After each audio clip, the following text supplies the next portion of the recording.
struggled immensely in the time of the Prophet ﷺ. His father is killed in Uhud, and Jabir radiallahu ta'ala anhu is left with a whole bunch of debt and 7 sisters to take care of. And he's the one who narrates this hadith about the most famous decision-making dua in Islam, which is known as dua al-istikhara. And he says, كان النبي صلى الله عليه وسلم يعلمنا الاستخارة في الأمور كالسورة من القرآن. That the Prophet sallallahu alaihi wasallam used to teach us to make istikhara with all of our affairs in the same way that he would teach us the Quran. Now, obviously, if you're reading that, you know that this means that istikhara is very important, but there's a specific messaging here. Just like you resort to the Quran, just like the Quran has guidance in all affairs of your life, just like you have the repetition of the Quran, just like you have the precise wording of the Quran, you have Salatul Istikhara. And Imam Ibn Raslan al-Shafi'i, rahimahullah, he says that what's implied here is that you don't change any of the words of this dua. You don't add to it, you don't take away from it. You say it exactly as the Prophet ﷺ taught it, in the same way that you recite the Quran. And he says that clearly there is blessing in the specific wording that the Prophet ﷺ is using in Salatul Istikhara. And Imam Ibn Battal rahimahullah says the other implied meaning of this is that it is not befitting for the believer to rush into any matter, minor or major, until they first seek Allah subhanahu wa ta'ala's guidance. And so istikhara is not just for some major decision in your life, meaning it's not just for marriage and it's not just for trying to get into a particular program. It is for every single element of your life. And that is the relationship of dependence that you have upon Allah subhanahu wa ta'ala. And he says something deeply profound.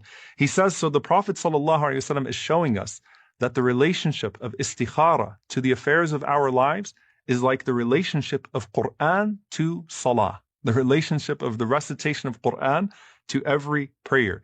So basically, life without reciting istikhara is like salah without the recitation of the Quran. That's how important this dua was to the companions of the Prophet sallallahu alaihi wasallam. So what is istikhara and what isn't istikhara? So first and foremost, istikhara is not a magic pill. It's not something that suddenly clears the fog and gives you all sorts of clarity and opens the pathways for you. It's also not a dream, and this is probably the hardest thing for people to come to terms with. If you're trying to get married to someone and you pray istikhara and you see them in a dream, it's probably because you really want to marry that person, not because of the istikhara. Istikhara is not necessarily connected to your dreams. It's a dua for guidance, not something that shows up.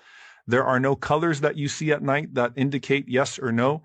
There's no such thing as an istikhara fairy. Yes, I've actually heard some cultures where you put yes and no under your pillow and you make dua and then you pick one of the pieces of paper and see which one it shows up as. That's just our desire to always get the direct answer that we're seeking from Allah subhanahu wa ta'ala.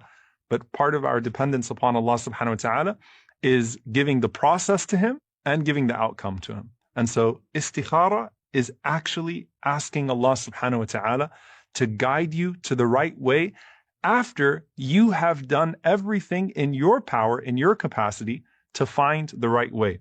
So basically, after you've done your own homework and you've covered 2 other bases of decision making, you come to Allah subhanahu wa ta'ala for the final blessing. What does that mean? First and foremost, you exert your own efforts and your own thinking to see if this is good for you in your deen and your dunya. Secondly, you consult righteous people. You seek consultation. You do istishara, which is seeking people's advice to see if this is really the best thing for you in your deen or your dunya. And then you go to Allah subhanahu wa ta'ala after your own deduction and that righteous consultation, and you say, oh Allah, facilitate it for me if it's good for me, and take it away from me if it is bad for me. And this is why, subhanAllah, some of the scholars even mention, وَلْتَكُنِ الْإِسْتِشَارَةُ قَبْلَ الْإِسْتِخَارَةِ, that you should seek consultation before you do istikhara, because even when Allah addresses the Prophet sallallahu alaihi wasallam, He says, وَشَاوِرْهُمْ فِي الْأَمْرِ فَإِذَا عَزَمْتَ فَتَوَكَّلْ عَلَى اللَّهِ, that seek their consultation, and then once you come to a decision, then put your trust in Allah subhanahu wa ta'ala. Imam Ibn Taymiyyah rahimahullah says, no one regrets the istishara of the creation, the seeking consultation of the creation, and the istikhara, the seeking guidance from the Creator. And Qatada rahimahullah said, no one is going to cover these two bases and then not come to a blessed decision. So how do you actually pray Salatul Istikhara? The Prophet sallallahu alaihi wasallam said, إِذَا هَمَّ بِالْأَمْرِ فَلْيَرْكَعْ رَكْعَتَيْن. That first and foremost, you pray 2 rak'ahs. Now, by the way, these can be any 2 rak'ahs that are not fard. So it could be your sunnah prayer. It could be entering upon the masjid. Some of the scholars said, especially if you combine it with some of the blessed times. So you could do it at Salatul Duha, for example. And any 2 rak'ahs that you're going to pray that are not fard, just make the intention for istikhara as well, and then read the dua after you finish those 2 rak'ahs. And if you make this a daily habit, and that's the implication here, that the Sahaba would do this a lot, where most of us probably do this like 3 or 4 times in our lives. If you make this a daily habit even, with your Fajr Salah, right, the 2 rak'ahs before Fajr, that you're going to pray 2 rak'ahs and make that dua, then think about how much more clarity you're going to have in life, and think about how much more blessed your decision making and your decree is going to be. So you pray these 2 rak'ahs. And then the Prophet ﷺ said, after the salam, you make the following dua. Allahumma inni astakhiruka bi'ilmika wa astaqdiruka biqudratika wa as'aluka min fadlika al-azim fa innaka taqdiru wa la aqdir wa ta'lamu wa la a'lam wa anta 'allamul ghuyub. So, O Allah, I seek your guidance in making a choice by virtue of your knowledge. So first and foremost, you're asking Allah subhanahu wa ta'ala by virtue of recognizing that Allah knows what you do not know. And so I don't understand the full consequences of my decision. So I've covered my bases, but oh Allah, I'm looking to you for your ilm, for your knowledge. And I ask you by your great bounty. And that is the recognition that everything that Allah subhanahu wa ta'ala gives to us is from His grace, is from His fadl. And so I'm asking you from your great bounty. And you have power and I have none. So subhanAllah, even if I know what's good for me, I can't pursue anything without your ability, O Allah. So I am recognizing your knowledge, I'm recognizing your grace, and I'm recognizing your power to achieve what I cannot achieve on my own. And subhanAllah, here you say, for verily you know and I do not know, you are the knower of al-ghuyub, the unseen things. Why is this so profound? Because you've done your homework on the seen things, but there are certain elements of even the seen things that you can't see.